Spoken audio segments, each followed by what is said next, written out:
It's official. Style Guys is trending for the holiday season. Located 1252 Burnham Ave in Calumet City. Being black owned and operated with new items weekly, in store, and even online. And with over 50,000 followers online, you can't miss out. Sales going on till 2022. Like jogging suits, hoodies, t-shirts, Jordan Craig, smoke racks, crisp, sweaters, and so much more. So beat the lines and order online from Style Guys, 1252 Burnham Ave in Calumet City. Contact them today at 708-801-9481.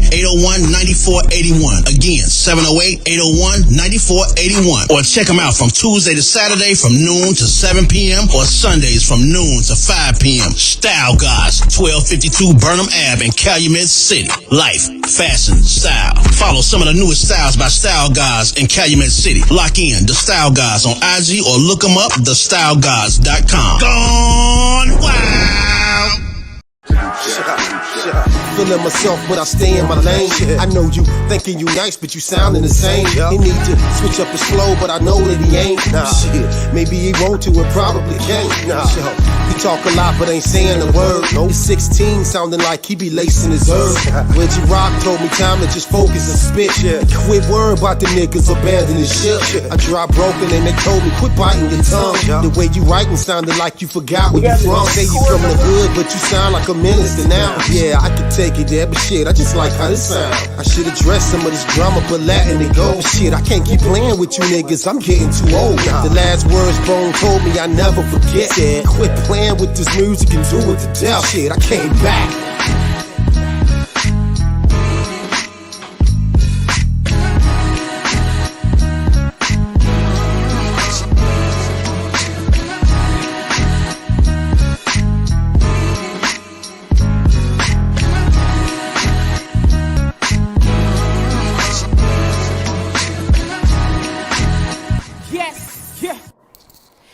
You are listening to the End of the Bench podcast on Built for This Network, hosted by my man HRap.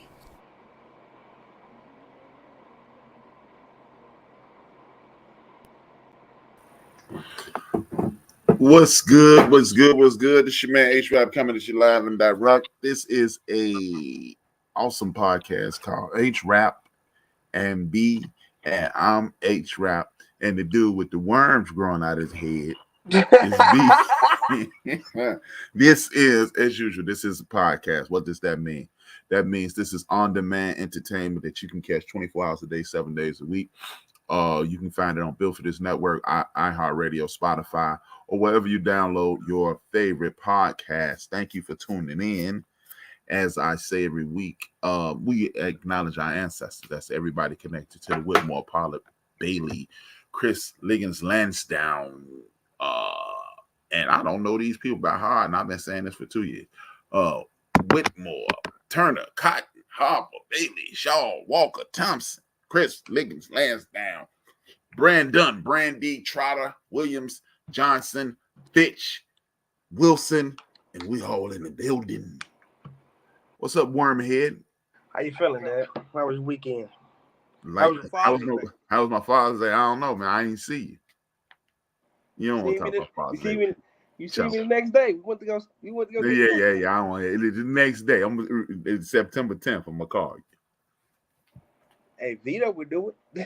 Yeah, that is how he used to do it. Yeah, he used to call me every 7th of August. Man, I didn't make it no worse. I called him the 21st of April. Let's kick it. And it was never intentional. That's the crazy part. What's good, man? It was good, man. You know, I just chilled out. You know me. I ain't big on the holidays no way. I just got to give you a hard time. Yeah, I think honestly, I think that's why I get that from too. The older I get, it's just like whatever. Right. It is what it is. I woke up. I made it. Right. What's up with you, man? What's with the worms, man? With it? Trying something new. I'm getting my Reggie on. From Nutty Professor.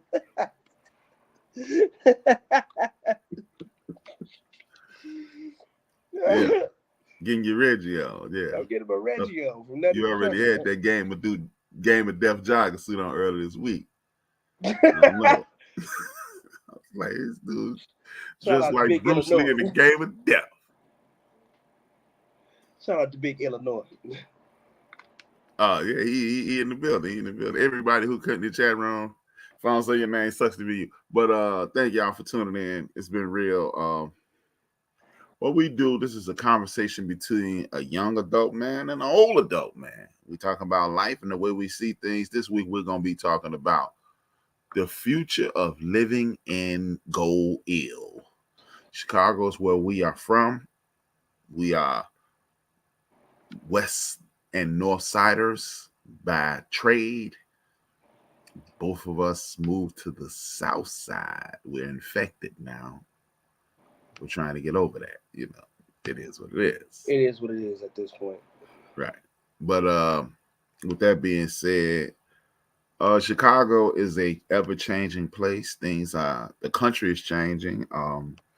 It's a lot of craziness going on. And the first question of the evening is, how do you feel about living in the crib, man? Is the crib still the crib, or is it just something that you don't recognize? Talk to me. I don't know, man. I remember as a kid, I used to always hear you and my mama say, "Man, we gotta go. We gotta get up out of here." And I used to be like, "Man, they tripping. That's where it's at. The bus, the train downtown. Do you know how? You know it's Uncle Remus up the street from here, brother? Tripping. Uncle Remus is a bus ride away. I can go get that and eat it at Auntie Frida's house right up the street." As of today, only how I'm coming back to Chicago. I live in the Chicagoland area. For everybody who don't know, I wouldn't come back to Chicago unless they was giving out free rent. I'm gonna be honest with you. I can't go back.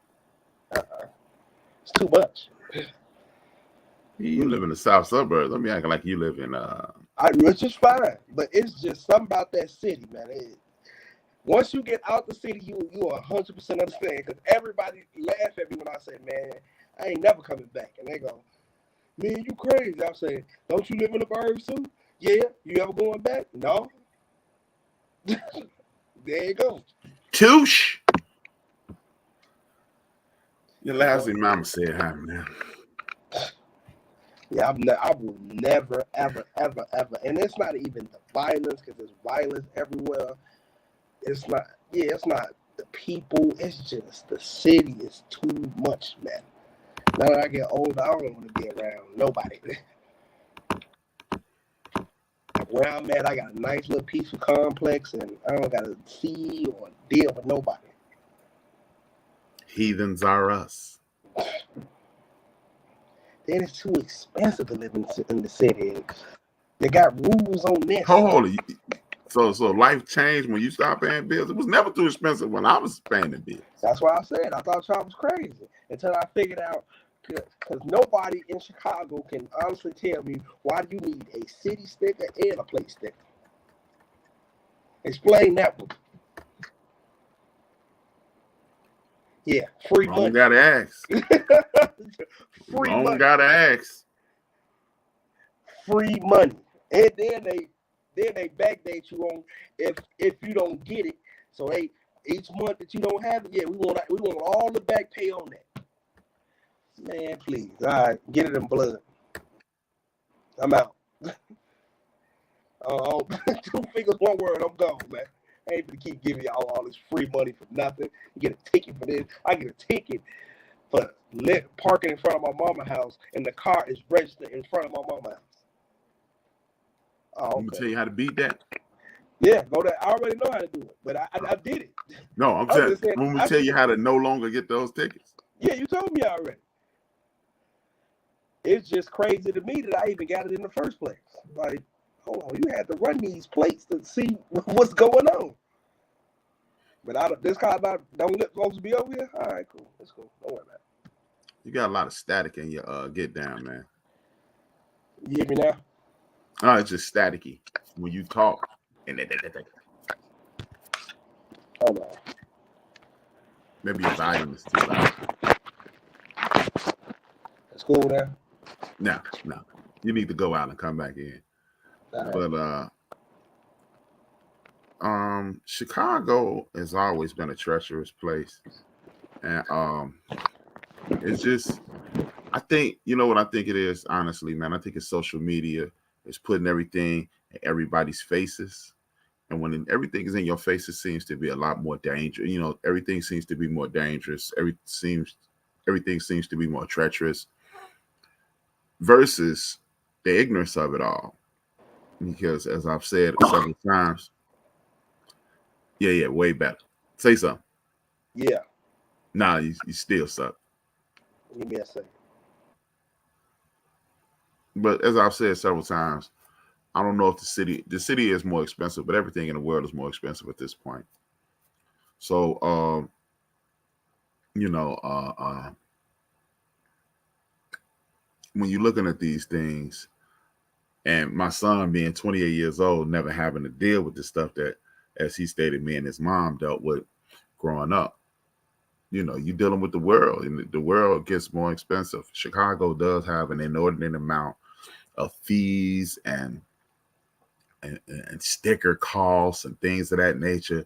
And the state of Illinois making you pay $150 for a state plate every year, and the city of Chicago make you pay $180 for a city sticker, which I figured out how to beat. Shout out to me. But yeah, Chicago is less appealing, and the state of Illinois itself for the last 10 years has been losing population at an alarming rate. And it's due to the politics and the politicians, and people just continue to get fat. If you disagree, all you have to do is go to the 290. The 290 interstate is the dictionary definition of what's wrong with the city and the state of Illinois. They've been fixing the 290 and now the Dan Ryan Expressway for close to 10 years. You can build a skyscraper in less than 10 years. It didn't take 10 years to build a World Trade Center or the Sears Tower. But it's been taking 10 years to complete one intersection of the Dan Ryan and the 290 Expressway. This is because you have people getting rich off our tax dollars, and nobody's being held accountable. And once Wormhead comes back, we'll continue to address these things. He had a bit of technical difficulties. With that being said, I'll say hello to the people in the chat room. I got Charlotte Wilson. Thank you, Charlotte. As usual, Charlotte always supports. My man, my other son, Big BJ, aka Big Illinois. I got my man, Big Chris. Salute to Big Chris. He in the building. I got my man, Omar Kaburu. He hate when I say his legal name, but yeah, I still remember that homeboy. In the building.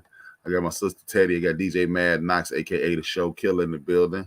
I got my man Brian Cook. I got Tiki Rucker. I got Nicole Crumble. Big Chris, aka Big Dusty MF.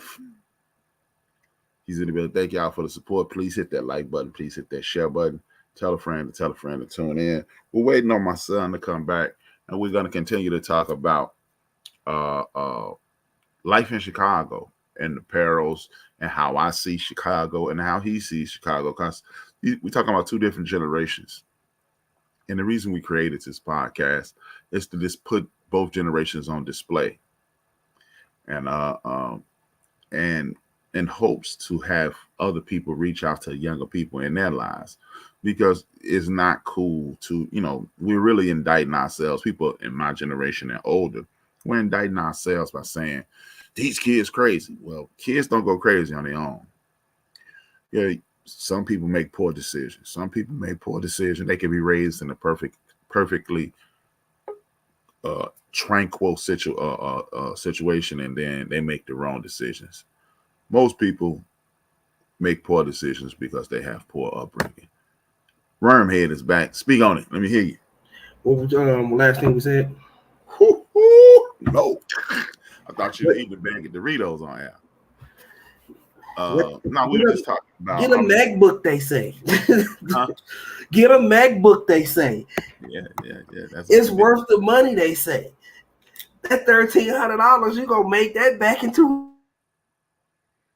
I'm telling you, said he used to steal out of Nicky and Sean crib. Boy, that dude, yo boy, Big BJ. Big BJ, aka Big Illinois, aka Aunt, aka Aunt Mom.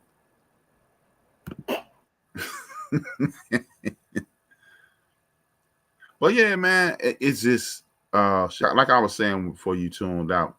I don't know if it's the city itself. It's just we are in full view of everything, and you know, hell, when I had you, I was 23, right? Life gets more expensive every year, and it is what it is. But it goes back to what I say all the time.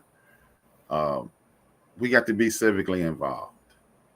I know that sounds crazy, but look, man, if we stand on these politicians' head, a lot of these things will start to dissipate. The inordinate amount of spending, which causes an inordinate amount of taxing, and then we're not seeing anything done by these tax dollars. That's a Style Guy shirt. Yes, sir. Okay. Nice way to support this. Hold on. Did I just mute you? No. Oh, okay. I thought I saw something said BJ has been muted. Now, let's go to the second question since we lost time. How do you see yourself? Man, you answered it. Do you see? I'm gonna ask the Chicagoland area. The question was, do you see yourself living in Chicago? You've already answered that by saying, No. hell no. Hell no. But the question is, do you see yourself living in Chicagoland area or even Illinois? And if you say no, sit your ass down. Sit your ass down.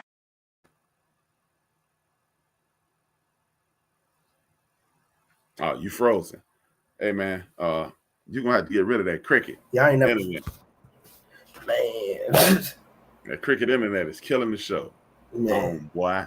But yeah, only how I would come back to Chicago if I had a stupid amount of money. No. I mean, now the question, I actually changed the question. Which do you see yourself living in Illinois your entire life?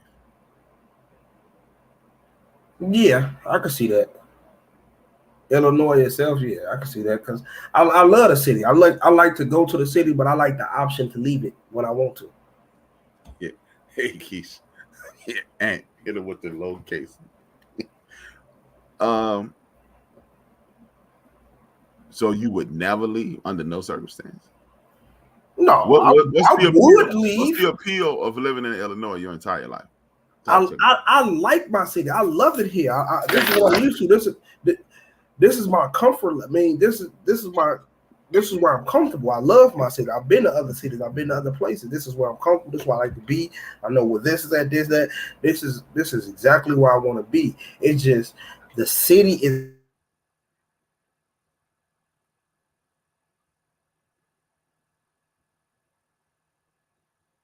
BJ back on that cricket internet. He was explaining why he gonna live in Illinois. Man, the end of the bench had a rough couple of days. Last night, well, you got to say all that over. Your cricket kicked back in. The cricket internet kicked back in. We basically, I want to live here. I wouldn't mind staying in Illinois, but I just don't want to go back to the city. I just don't. Okay. And you were saying this is your comfort zone? This is my comfort zone. I like it here. I love it here, actually. This is my comfort zone. What you love about Chicago, homeboy? The food, the atmosphere, the change of weather. Like we get a nice balance. Slow down, Jumshoe. The change of weather. Yeah. Explain it, because that's some whoppy doppy to me, man. I mean, I like our balance. Couple months cold, couple months mediocre, couple months freezing. Nah. And then start over again. Nah, you keep that. You said what? You keep that cold, homeboy. I ain't trying to hit none of that cold. Man, listen. I can deal with the cold. My problem is with the snow. Bruh. Have you ever seen, in your entire life, have you ever seen me with a pair of gloves on my hand? No. How often do you see me with my coat zipped up? Never. Okay, I can deal with the cold. I just don't like it. There's nothing cool about the cold. There's nothing cool about a whole week of 20 below.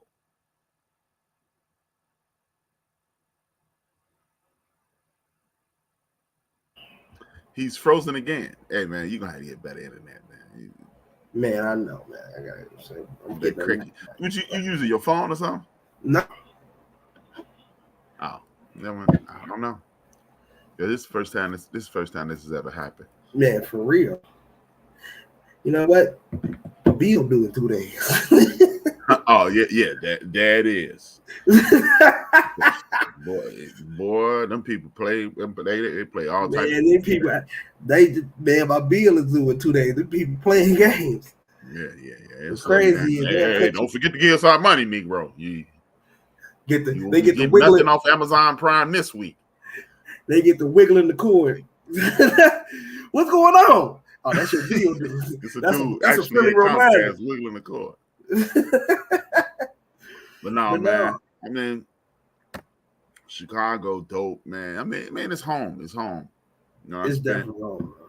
I spent time here, man, but I ain't with this cold, man. Y'all keep this damn cold. Where would you go if you had a stupid amount of money right now and go anywhere? Where you going? Africa, like Nas to Africa. In Belly, you seen the tickets on in Belly when he said to Africa, and it just said to airplane tickets to Africa. Nah, where would I go? I got money that I can't count. I go to Barbados, man. I go to Barbados. Why Barbados? Because their prime minister been getting real breezy with these white folks, man. She telling them what it is. And she's trying to create the United States of the Caribbean. And she say black folks shouldn't need no she say that's Shigera right there. Yeah, I see. She said black people should need a visa to come to Barbados. I mean, just somewhere in the Caribbean, man. I ain't with all this, man. Dude, I ain't never been. Look, you ain't look. All the stuff, man, you've done throughout all the years, you have never seen. Me and you ain't never done nothing in the cold. We ain't done no snowballs. We ain't made no snowmen. We ain't did none of that. As far as we did in the cold was the dog. Walk the dog, and that's because we couldn't teach that joker how to use the toilet. Even the dog. Remember the first night we got the dog.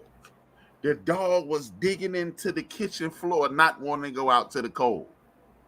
What's crazy is, I don't think I've ever told you this, but I was lazy about taking the dog out. So the dog would shoot out. This one we brought it home. Didn't bring it to Reed House. He used to shoot outside. It was so cold. He'd shoot outside, shoot around that little gangway we had on the side of the house, use the bathroom, and then come right back and go back in the house. I'm like, no, man, you ain't use the bathroom. Go ahead. Go. Whole time he been using the bathroom the whole time. I remember. He ready to go. Yeah, I remember one time Buddy went it was so cold outside. Buddy peed on the back porch, pooped on the back porch, and was like, hey man, you better get that up. I'm going back in. I was like, this dog here. But yeah, man, I would go someplace where it's warm, man. You know, Costa Rica, Barbados or Aruba. Insane. I don't be nowhere. Man, this cold thing. I mean, Chicago dope, like you said, man. You got 10 million museums, 10 million, 10,000 restaurants. You can get you a different culture, a different setting at all times. You know, it's a beautiful place to be, but it ain't for me no more. It's cold, man. It's cold. But like you said, it's a beautiful place to be and visit. But that cold, man. I ain't like you said, man. Like easiest way to keep your hands warm is like this. You just do this and keep your hand warm. The blood to keep your hands warm. Put your hands in your pockets. You cool. But I ain't. and then you know you got people. You know what I'm sick of, man. With Chicago, the complaints. I hate the cold. I despise the cold. But you've never heard me say, Big Chris say he going to Hawaii. Man, my man. I got a cousin down there. He said, man, that's expensive. And opposed to what? The dollar water is $1.50 in Chicago. So now, I mean, it's just too much bureaucracy here in Chicago. People playing too many games, and I'm just tired of it, man. I'm tired of the madness. I'm tired of the foolishness. And it's just, man, sometimes you'll see as you get older, sometimes you just have to hit the reset button. You have to hit the reset button. And you don't really. And I believe you wholehearted with that too. Because like I said at the beginning of the conversation, I didn't see what you used to be tripping about until I became a full-fledged adult. Like, this some BS here. Like, nah, this ain't right. Yeah, I mean, like when you were younger, Craig got Craig got me a gig with the FBI, and you know all it took was for us to pack up and go to Phoenix, and some of my spirit just wouldn't let me go, and when I didn't go, that's when Grandma got sick. So I'm gonna take that as, hey man, you know I couldn't go, but man, I can't do this no more. I mean, I'm just sick of the cold, man. And people kid, man, it's just the beautiful leaves. Man, fuck them leaves, man. I ain't trying to hear no leaves. Send me a picture. I ain't trying to hear none of them leaves, man. But that's dope that you're gonna stay here. You know, you got your mama here, you got your sister here. You all right, man. Forget what they say about you at the meetings. You all right. Even though you're growing worms out your head. You all right, man. Yeah. Okay. Now, this the question. Since your mama in the chat room and I'm right here, this the number three question is the question that I really want to ask you. How do you feel? This 2-part question. You gonna fade out the chump left? Like you got the cricket internet. I want to announce the new people in there. We got Keisha, we got Ivan, we got Big Chris in the building. Man, you sucking this week, man. You know, you sucking this week. Okay, this is a 2-part question. Okay. First question is, why don't you have children? And the second is, would you mind raising them in the city? Go. I just haven't. My biggest reason I have not had children is because the trust level in the women that I've dealt with in the past, not the world I'm with now, but it just in the past, it just wasn't there because I was raised a certain type of way, and if I can't give my children the same type of upbringing, then I don't really want it. Like it was real life structure in our house. Like, yeah, I got in trouble, and we all hear stories about BJ did this again and what, man. But at least I knew I had 2 loving parents who was on the same page. Who they main focus was on BJ and Bria. Not I had a little focus other places. I didn't really like I it. didn't know, and if that's the 100% truth, that means you I'm did joking, a super good job. You did a super good job because I couldn't tell. Yeah. Y'all, as far as we knew, y'all world was wrapped around us. Indeed. And if I can't give my kids the same on both ends, because I know what'll come from my end, because I know what structure looks like, it feels like, I know what that love is. But if they can't get it from both ends, then I just can't. I can't allow it, because it's a lot of trifling women out here, and I'm pretty sure y'all have seen it yourself. Just with the kids just running amok right now, it's like, where your parents at? Like you go in a grocery store, it's like, man, like remember like on one of our shows we were talking about it. I was like, man, I remember one time I was caught cussing on Hudson at like 12 o'clock. By 6 o'clock, y'all knew about it. Yeah. But that's a communal thing. People with this mentality, you can't tell my kids anything. You don't talk to my kids that way. And if you don't have a true community, you can't have that feeling and that mentality, because people think you're bringing harm to their children versus correctional and instructional and correction and instruction. It's definitely 100% a communal thing, but it's also a parental thing too. Because if I felt comfortable enough to even say something to you, you supposed to let me allow. I feel like you should not allow me to do it, but it should be okay for me to say, hey, if you know who this is, like, say something to him. Now it's like, oh man, that's crazy BJ again, man. Leave his son alone. We don't feel like dealing with him. And now my son don't even know, or daughter don't even know that this is wrong. And they doing stuff behind my back. You know what I'm saying? Yeah.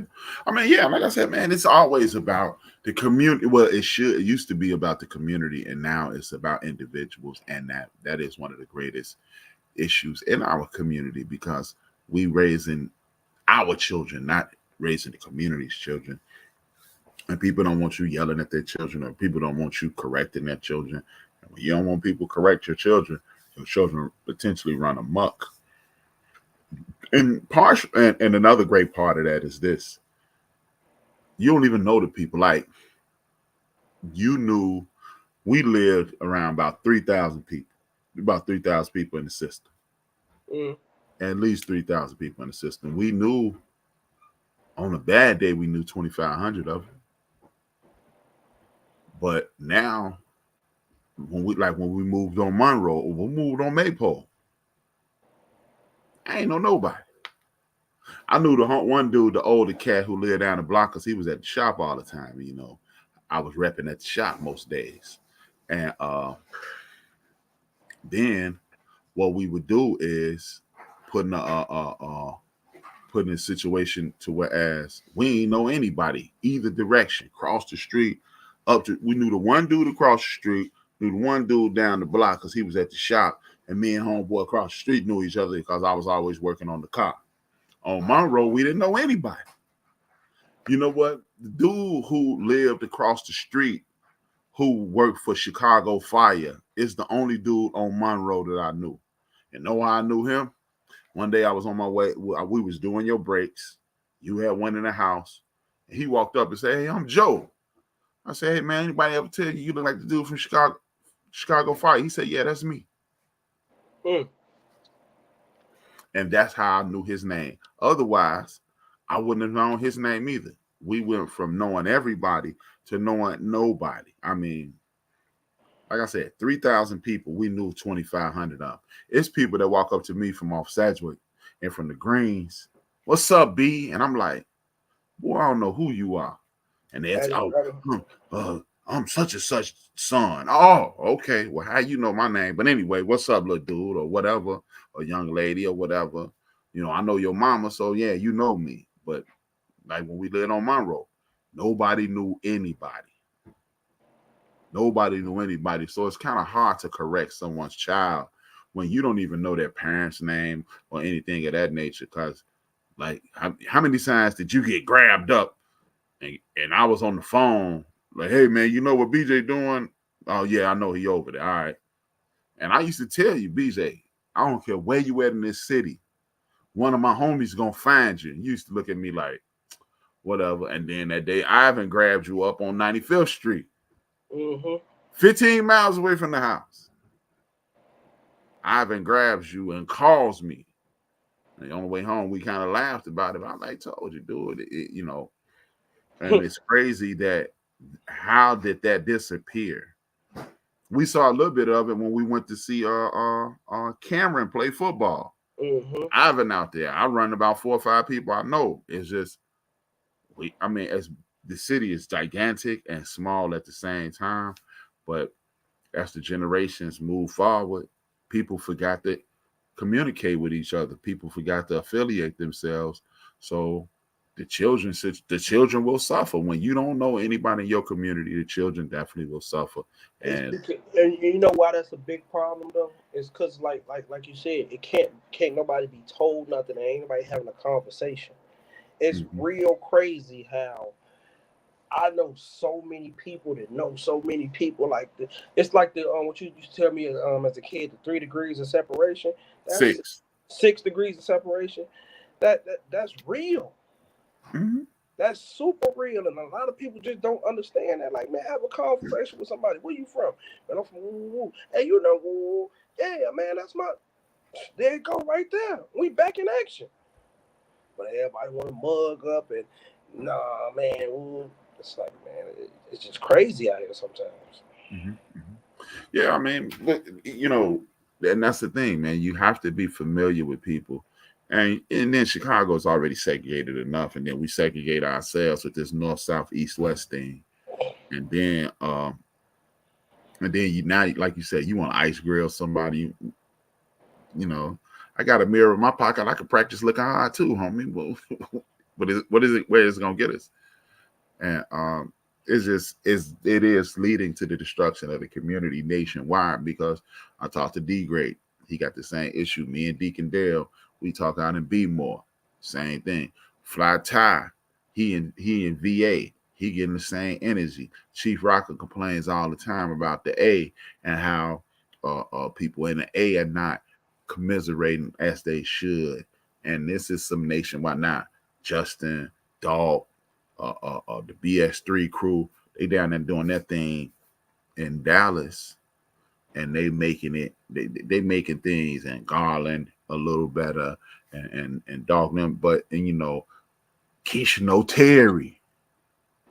Okay. So, yeah, Terry. Yeah.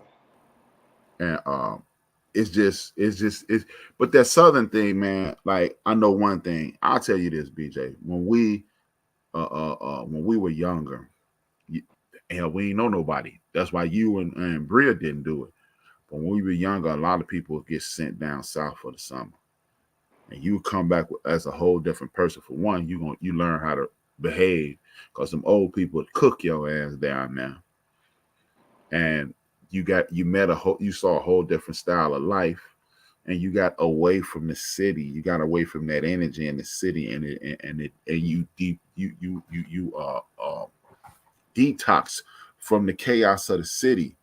I truly believe that's a major part of our community that's missing as well, because it's just different. It was different when you went down south. You had a whole different group of people. You had a whole different energy.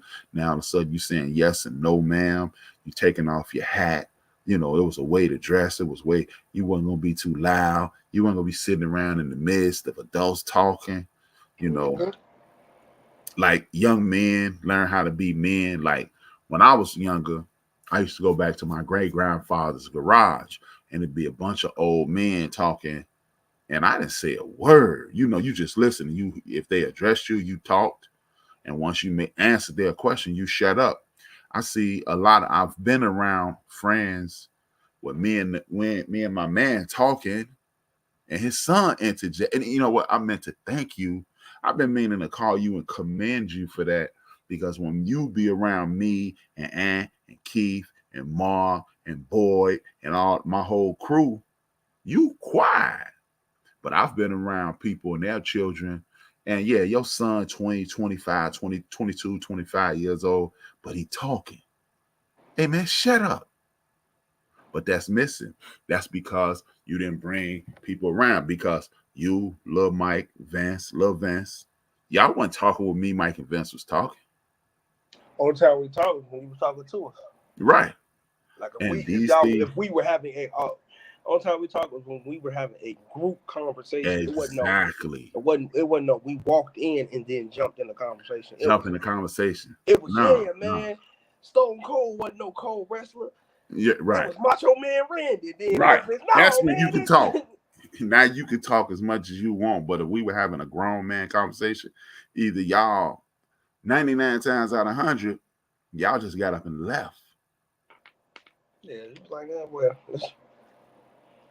yeah, man. That like you said, that's an art that's completely lost, because Lorraine and Show cuss you out. What are you even sitting right here for? Get out my damn mouth. Right. Exactly. Get out my mouth. Yeah. And you know, those are the things that are missing, man. So when you are thinking about having children, make sure when you and Peanut and Jew and Sam, when y'all around, make sure these boys understand that, man, because those are the things that are missing. See, when but it's you got man energy. It's certain people that have man energy, because when I'm I done been around some the crazy young people, and I just like it's this young dude who used to sell weed over there at that Shell at on Washington and Western. And I just pulled him to the side. I say, "My man, let me holler at you." I say, "Look, man, don't front your Smitty off like that, man." "No, man, you don't understand." I say, "Man, calm down and listen." And after that, it'll be people. Somebody be standing near my car. "Hey, man, that's an old school car. Get away from there." They up there selling. They doing that thing, but he understood who he was talking to, why I was talking to him, and what and the benefits of listening. He listened, and that's what I'm saying, man. When you got that man energy, you don't have these problems. And when you have that communal situation, these young people, man, that's another point we always make. These young people, it ain't that they're lost. They ain't never been taught anything. They ain't Right. never been taught anything. And if you ain't never been taught anything, how you expect somebody to know? Product of your environment, man. I'm only doing what I've been shown or Mm-hmm. been taught. When you've seen somebody do some foolishness or participate in some madness, Mm-hmm. and it's just crazy. It's just crazy, If you have children, do you plan on raising them where you are, or do you plan on going back to the city?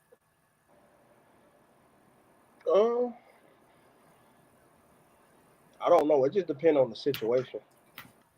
If I have a better situation in the city, then I'm gonna go back to the city. If I'm gonna stay right here, I'm gonna stay right here. It's not.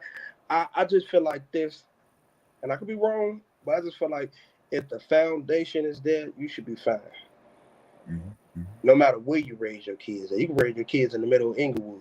If you teach them right from wrong, if you stand on their back like you supposed to, like I was, hey man, this ain't it, this ain't it. Talk to your kids, don't talk at them, and just have a real conversation. Hey man, how you feeling today? What's going on in your head? Spend a little time with your kids, then you should be fine.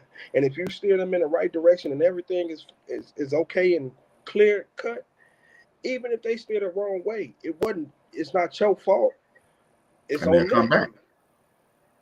Cause Even if like, you make see, and that's the thing. I totally agree with everything you just said. The only thing I would add is Black people are not allowed to make mistakes in this country. yeah,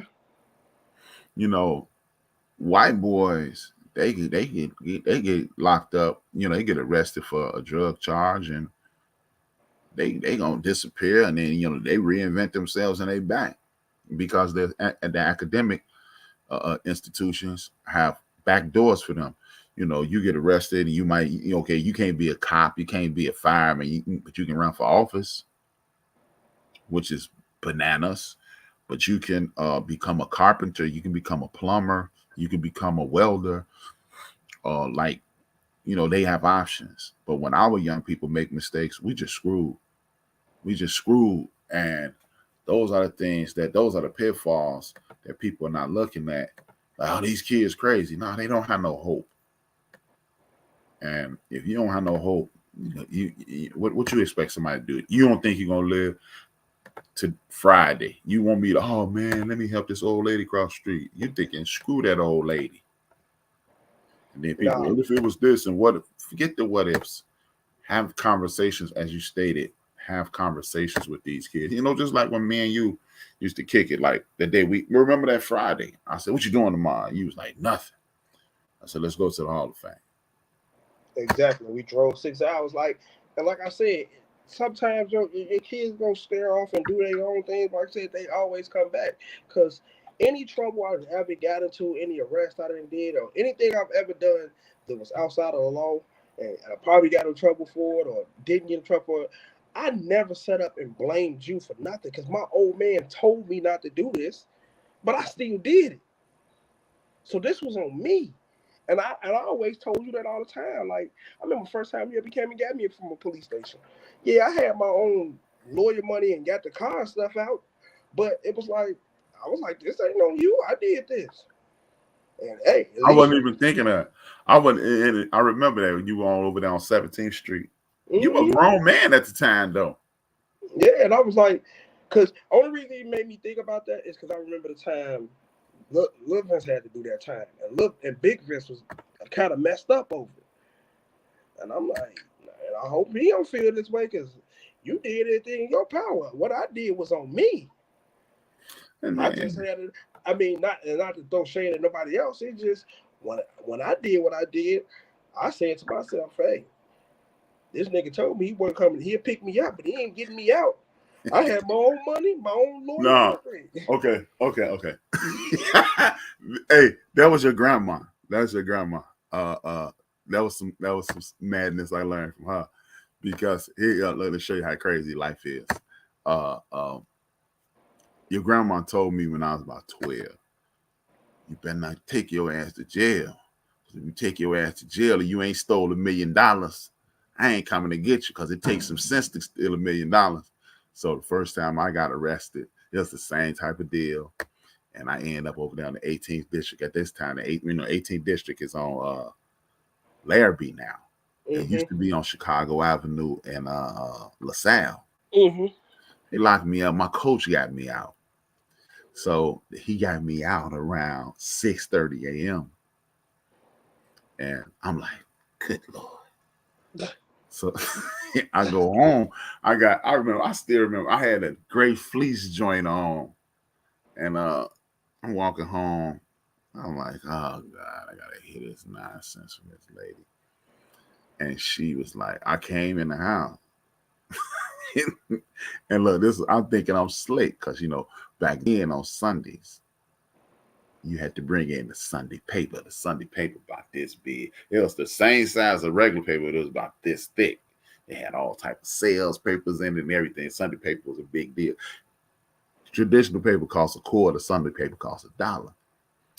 So I check my pocket. I got a couple hours on me. I go buy the Sunday paper. I wait around to about 8. I say, I'm just going to go in at 8 o'clock. Like, I got up early and went to Terry's and got the paper. So I walk in the crib. I say, here you go. I take my coat off.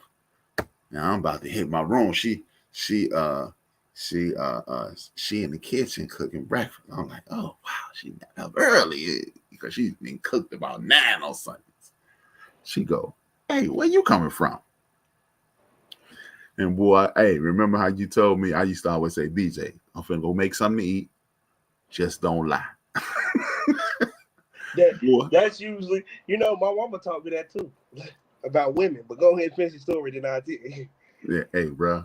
I stood there for like a half a second, because you only get, it's only so much time before you get the lie. In your head, it's a long time, because you done played it over about 15 million yeah, times. I done played it from Chicago Avenue and LaSalle all the way to Cedric and Blackhawk.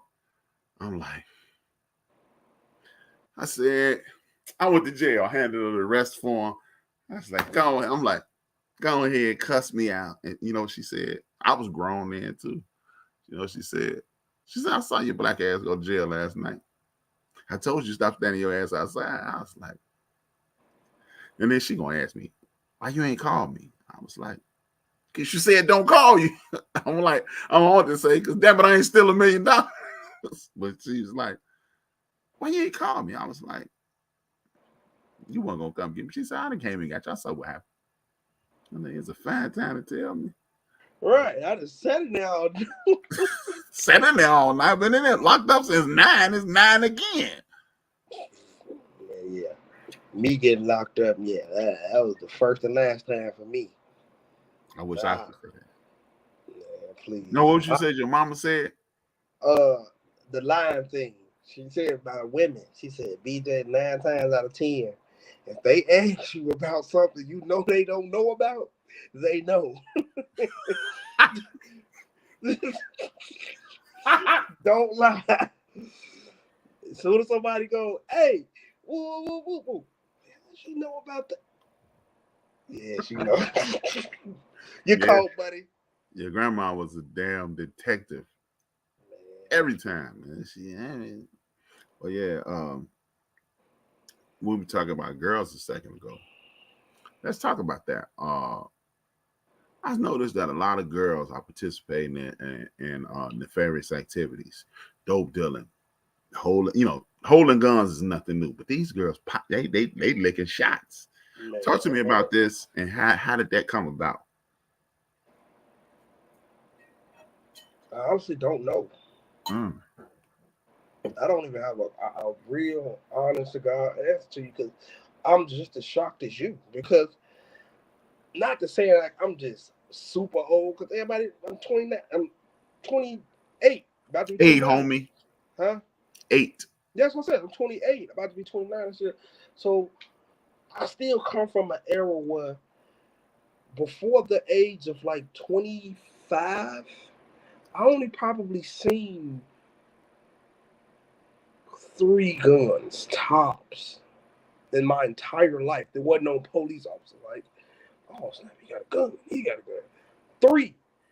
After 25, I didn't see more guns than Call of Duty.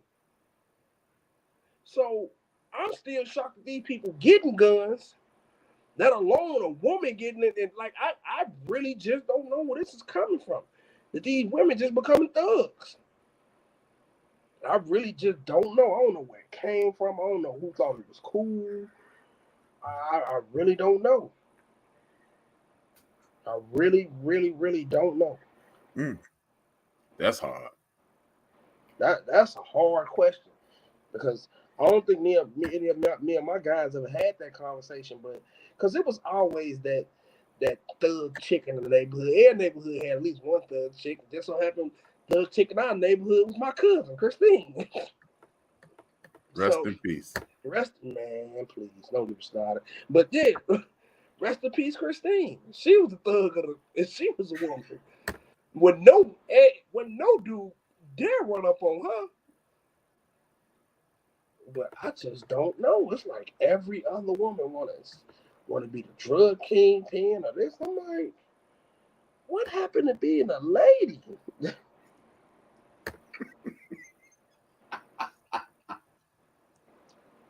How you think that could be fixed? I don't think it can be. Everything can be fixed. You know what? Yeah, it can be. You got to get these goofball dudes to stop it. It's the dude. And even I might be misquoting this terribly, but it don't say in the Bible that the man is to lead. These women just follow behind these dudes. Everything. In that case, if that's the case, it's kind of like the dog chasing his tail then. Because let me tell you something, man. A lot of stuff that dudes do is to impress women. So if the girl's trying to impress dudes, it's the dog chasing his tail. Because, you know, like you get sharp all the time. You wearing mad Easter clothes at all times. You know what I mean? And why you get dressed up? To go outside to look nice. Why you trying to look nice? For the ladies. Exactly. So if they ever realize the power that they have, then they will stop trying to be what they think these dudes are. And then they would change their situations because, you know, this whole thing with the scamming. I mean, none of these crimes I knew, man. None of the drug dealing, the weaponry, none of these hooliganism. Crimes. I don't want to say the dude's name, relative, but he told me, "Oh man, I've been doing that." Right. Drafts. Yeah. Hey. Yeah. I mean, look. Let me tell you something, man. Me and Draz was so wicked. Me and Draz had it down so smooth, man. Payphones. Used to have payphones. We came up with this thing. It was a dialer. And you go to the phone and you ain't have to dial the number, right? You just put the thing up to the phone and it will dial your number. Then you put the money in. Me and Draz figured out a way to make the thing sound like coins dropping in the machine. So we would put it up to the receiver and it would make coin noises. And then we would dial the number.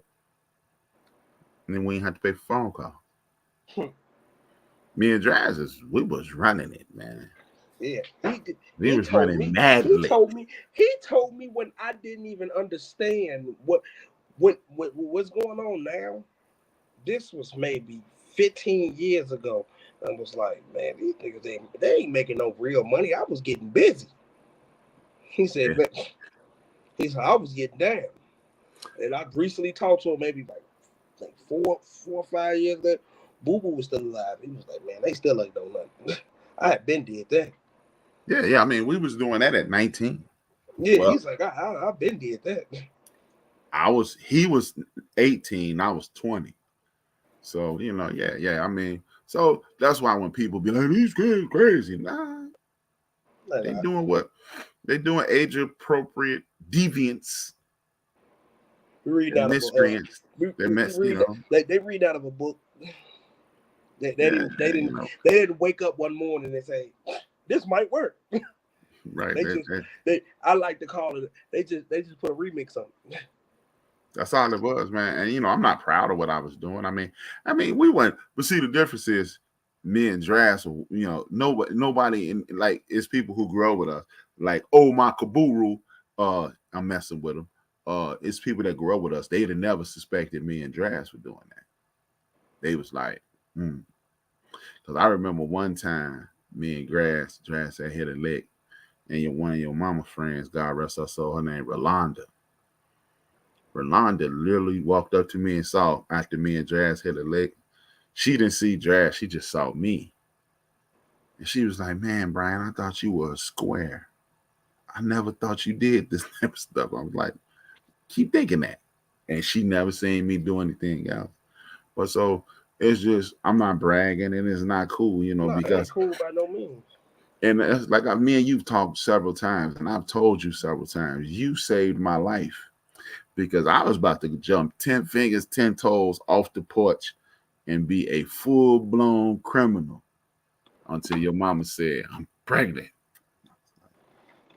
And because I grew up without a father, I wouldn't have got any job that would have had me. Because I was, man, I had the connections. I was like, hey, man, I saw how easy it was.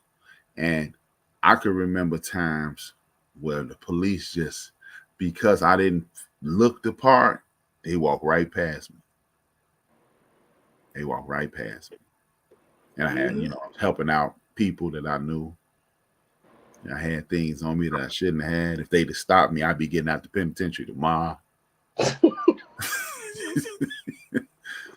But 20 years later, that grocery store run was pretty long. No, hey, bro. That was another thing. Like right when you were conceived, that's when they started doing them, what they call them crackhead bits. Now they 2 to 3 years, 18 months, year and a half. They weren't doing that no more. They moved it from 1 to 3 to 6 to 30. So when I say I'd have got out tomorrow saying how you 28, yeah, I might be getting out tomorrow. For real. So, so I understand. Like I said, I tell people when I talk to them, when people get to dissing these young people, oh man, these kids crazy. No. And I had a great upbringing. I mean, my mother gave, man, dude, I didn't even realize we were poor until you were 1. Seriously. I didn't have to save money. It was one of those situations where I had a little money, but I couldn't show her I had money because then there was no connection to me having money and doing nothing. So now I have money the right way. And you was 2 because you got here when I was 23. A month after I turned 23, so I was about 25 when I started moving up the corporate ladder. I still got into corporate America, and I had enough money to buy my mother a gift for her birthday and Christmas without saving. I just had the money at this point. And then, man, she told me, I ain't never had this. And I was like, what? And I realized, oh, you've been sacrificing since the 60s for us. But, it is what it is. So, yeah, man, young people are not, you don't wake up one day, go down to the state of, the Jim Thompson building and take a test. I qualify for criminal. Right. You don't do that. Dope deal, I'm in, man. Put your hand in the hat. Right. Yeah. Reach into a can. Oh, dope dealer. Weapons dealer. No, you don't do that. Right. You just a lot of that stuff fall in your lap. Yeah. And then a lot of people from my generation want to pretend like me. I never smoked weed. I did some teenage drinking. I ain't use no heroin. I ain't use no cocaine. I ain't do none of that. But you know, I little drink, you know, underage drinking. But I never did the drugs thing. But people from my generation act like they didn't. I don't know why do you like I know of somebody. I'll tell you when we get off the air. I know of somebody who was gloating, telling me that Bria was drinking. You know, the Bria throw him back. But I mean, Bria was fresh out of college at that point. And what else you gonna do? Your parents ain't around. They ain't telling you what to do. Like Draz. Draz is a stone cold, butt naked vegan. He watch everything he eat. He read labels. That boy used to put them 40 ounces back like you would not believe. Draz used to get busted. And he'll tell you. Yeah, I've heard the stories. Yeah, so, you know, and he threw it in my face. You know, I heard your daughter could throw him back. And I was like, yeah. And I kept it to myself because I was about to clap at him. You know me, I'm clapping. I'm like this at all times. So he took a shot at Bria, and I was like, yeah. And I was finna say, yeah. And the funny thing is, he had just told me 2 days before that about this story about how he went to Jamaica and bought cocaine. Yeah, I went down there, got me some weed, and I looked at cocaine. I said, and then I said, look, give me an ounce of that too. And I'm like, and you telling me about my daughter drinking? So that's the problem. You know, people my age want to talk about these young people and act as if they were never young. Yeah, I mean, don't nobody, you know, if you didn't listen to this podcast, you ain't never known Brian to break no damn laws. Right. You know, I was the good guy, you know. I like to keep it that way too. Yeah, of course. And you know, but I'm 59, man. I can tell you what I did in the 90s. I ain't never get arrested. I don't have no background. I get a job at your mama job, man. But, right. But it's just, man, people. If you ask me, I'm gonna say it again. I'm gonna say it every chance I get. The people who were born between the years of 1960 and 1979, by and large, dropped the ball.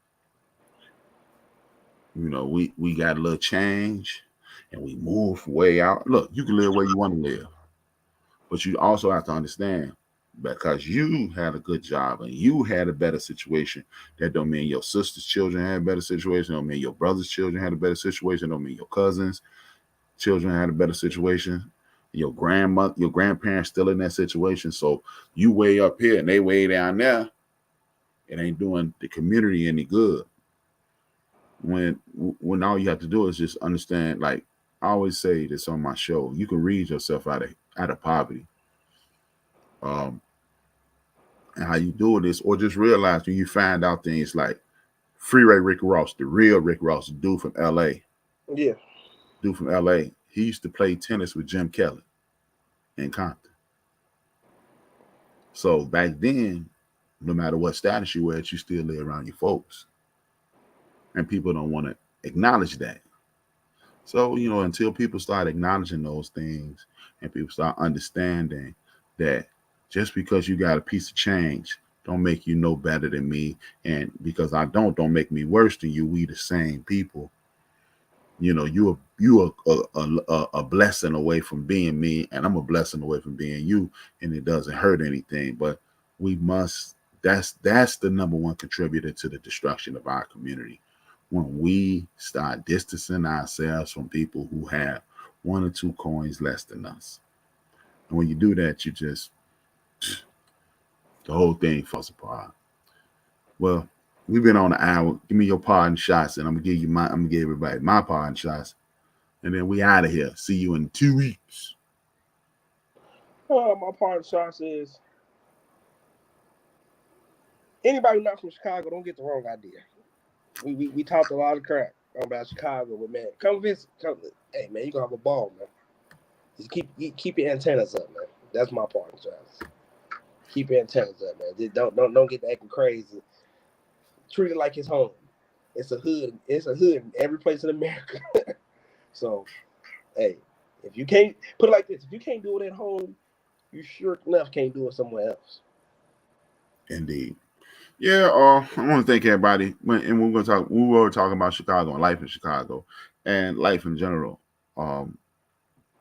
As usual, man, this is a great conversation between me and my son, my only son in the whole world. And I mean, we just won't. Basically, we're gonna continue to have these conversations. It's just a man that's 51 having a conversation with another 50, with another 28, with a 28-year-old man, and we're expressing our opinions and our points of views. You have the ability to comment in the chat room, and as I stated last night, it's all about communication and conversation. And if you want to have these conversations, we're gonna keep happening. We'll be back in 2 weeks. I want to thank everybody in the chat room. Salute to April Showers, who just came in. She has her own page. If you are on the YouTube side, please support April. Hit the like button, hit the share button, subscribe to her, use the notification and all that. And as usual, man, you won't see me again until Monday. I am revamping my Friday shows. Rapping with HRap, in which I will be speaking with someone from the community. The last person was on there was 3 weeks ago. I had my homegirl Brenda Meyer on there. Please go check that out. It's an interesting conversation. Brenda went from being a person who was humanly trafficked to being an aide to the White House on human trafficking. I have my man Jesse. He's coming on. He's a former Vietnam vet. And I got my man Harvey Jones. He's a former coach here in Chicago. We're just going to have communications we'll have conversations with people in the community in hopes to bridge the gap. We're gonna bridge the gap with us, the men and the women we're gonna stand in the gap, and hopefully we'll uplift and inspire people in that fashion. Monday night, 8:30. Tune in to BS3 network on YouTube, Roku TV, or wherever you find your favorite podcast. We'll have a show called The Forecast. The Forecast is us four gentlemen having a conversation about movies. We do movie reviews like nobody else. This is not Cisco and Ebert. This is not these people on these mainstream outlets. We have fun. We're going to cut up, and we're going to do The Devil That You Know is an Omar Epps film. Thank you, April. Me and April part of the same podcast community. We come from the same podcast community. And I had a conversation with Charlotte today. Me and Charlotte thinking about rebooting the rap sessions. We in conversation. We don't know what we're going to do right now, but we'll figure it out. Then Tuesday, I have a show, Build and Destroy. The show is Build and Destroy. It's on this very YouTube channel and Built for This Network as well. You can get this on Built for This Network as well. Right after this, we'll be uploading it. I am going to talk about some very serious situations that's going on in the country right now. I'm going to talk about these people who are running for office. We're going to talk about voting in general. A lot of people say voting don't count. I just give you one piece of what I'm going to talk about Tuesday. There, out of all those people who were at that insurrection January 6th, 100 of them have won primaries throughout the United States of America. 100 of them have won primaries. 140 of them have won primaries using the propaganda that former President Donald Trump used. So the people who say voting don't count, much like I used to be, I'm not going to tell you that I'm the civic man. I used to be one of those people. But when you have people who are attempting to overthrow the government, they're about to take seats in government. This is why voting is important. We're going to talk about that Tuesday. The entire show is primarily going to be about that. Tune in Tuesday, 6 p.m. Central Standard Time on this YouTube channel, as well as Built for This Network. That is a show called Build and Destroy, and I'm going to have added an additional feature. I'm going to send the link in the chat room. Occasionally, I'll put it in there. And if you want to have a conversation with me about something I said, or you disagree, or you just want to add your point of view, you'll be welcome to do that. I'm not going to give you the entire floor. That is what it is. And as I said yesterday, look, sometimes we won't get around to saying hello to you. I will put this on the screen. Basically, I'm hoping that you are coming to hear our opinions on these podcasts. This is a listening exercise. If you're coming to hear your name, I'm sorry. I'm not going to always say your name because I'm making points, and sometimes I'm not going to sidetrack myself to say, hey, how you doing? Because you understand that I appreciate each and every one of you for supporting the program. See you Tuesday, 6 p.m. See you Monday, 8:30 p.m. And after that, I'm going to reboot the rap sessions as of next Friday, and I will have guests on the program, and we will get things worked out, as usual. As usual, I want to salute the people who I get inspiration from. That is the Ghetto Boys podcast, Tariq Nasheed, Talib Kweli, Nori, Ray Grady, Zoe Williams, Corey Hogan, Craig Smith, Al Sharpton, Heather B., Clay Kane from Urban View. Larry Daniel Favors. Clay Kane is doing God's work. Black men and women who have been wrongfully convicted. What's up, James? Wrongly convicted. Clay Kane is getting those people unincarcerated, if that's even a word. Larry Daniel Favors is doing God's work as well. She's doing everything she can to inform people, and I'm doing the exact same thing. Dr. Greg Carr is one of the most informed people you ever run across. Look up Dr. Greg Carr on Roland Martin's network. He has a show called The Black Table. He is enhancing your mind at all times, offering books and offering interesting conversations with people who are movers and shakers. And then you got Karen Hunter, who's laying it down like nobody else. And the dean of this whole thing, he calls it Black Talk Radio. Black Talk Radio. And this is Black Talk Podcast. And his name, he goes by the name of the Black Eagle, Joe Madison. And as usual, I'm going to say in the show the way I end it every week by saying, dream those dreams and man up and woman up and live those dreams, because life without dreams flows in black and white. Life with dreams flows in technicolor surround sound. If I've offended you by anything I said tonight, sit your ass down. Sit your ass down. You better shut your white mouth. I'm not kidding you. and that's totally how I feel. And as usual, I'm going to say this the way I end every other show. I say this to end every single solitary show. I say this. In life, you're gonna be around negative people and toxic people. You're gonna not be able to get away from that. You always gonna have to be present, but you don't have to be available. 2 things, 1 word. I'm HRap B, and I am out. We lust for that cheese, we lose sleep, dreams of that cream. We killing our teens, they dying for this American dream. Them government schemes, they turning us to hustlers and fiends. We hustling trees, them politicians smuggling green. Chasing that cheese, got everybody stressed in the streets. Pardon me for speaking freely, let it breathe. Evangelists preach the congregations out of their seats. They writing them checks for tithes, now it's people can't eat. She stripping for change for school, now she giving them brains. She used to that loot, she earning, now she giving them strain. He new to this game, but hungry, so he cooking his cane. He getting that paper, but then they gave him 2 to the brain. It's rules to this game, but hustlers never hustle for fame. The spirit of greed is grimy, so we struggle to change. They put us in chains to take away our African names. But if we submissive and don't resist, then who do we blame? It's all a game, man. These Europeans thinking they claim, and you a victim of their game plan. You thinking they ain't, you thinking they saints. Remember all them niggas they hang? Killed our women and our children, all our leaders is slain. They gave us Obama, but that nigga was hoping for change. But Zimmerman is killing niggas and he free.